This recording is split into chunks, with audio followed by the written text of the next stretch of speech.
What we're seeing here, what we're documenting here, is a cultural and human tragedy of the first order.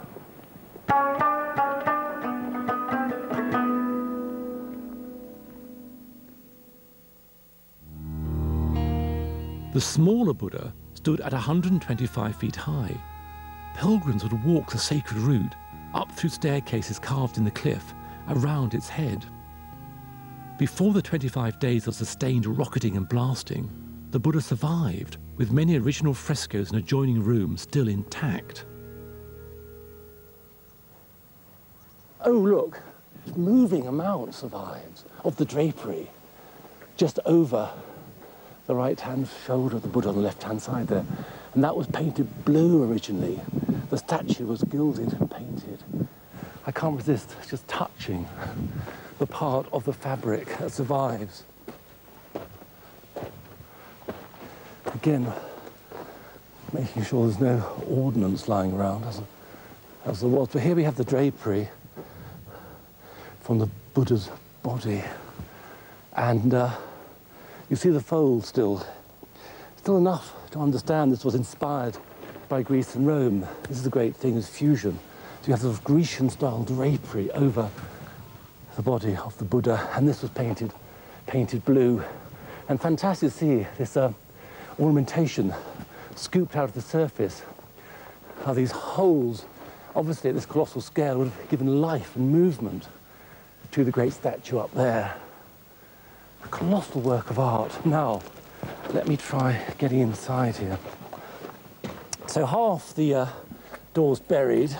I'm now following the route of the Buddhist pilgrim as he would have walked the staircase. Should take me up to a room behind the Buddha. Yes, I'm now on the side of the Buddha here. Bit of a drop here, but be a bit careful as we go along. I'm at the highest level now, the highest terrace, 3 or 4 stories, I suppose, above where I started. The last of the sanctuaries or chambers, and hole in the, my God. Well, there's more, but of course, sadly wrecked, but there's colour and the remains of decorative scheme. What has happened here? We're talking a little 4th or 5th century decoration. Fantastic dome. Wow, figures. What are they? It's hard to tell. I mean, it's been recorded as Buddhas and kingly figures, donors, and so on. You get some sense in here of the glories of below, the lost glories of Bamiyan here. When you consider the whole cliff face painting colours like this, with architectural elements painted on, timber frame, archways, cornices. What a sight. This gives you some inkling of the colours. And these colours, if you consider they may be over 1,500 years old, is incredible.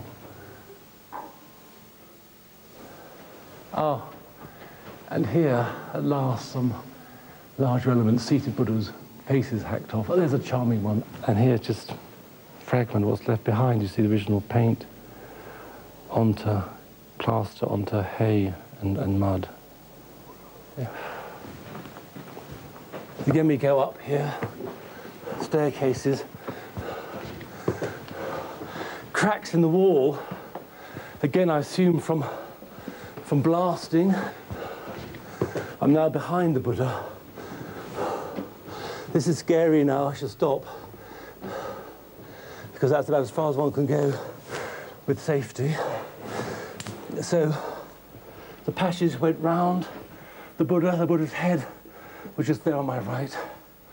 This video very overexciting, and the thin air makes one very lightheaded. How does it feel to be up here? It feels very odd to be up here, you know. The sense of loss is just ghastly. I mean, I've got to keep reminding myself. Just, you know, over a year ago, it's one of the great sacred sites sacred images of the world was here. The site is still sacred, the image is gone. The present, though, remains. It's one of the most moving moments ever for me. What's to be done? Moment I don't know. Mixture of anger and regret.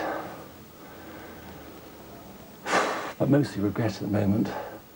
Poor, benighted fools, really, is all one can say.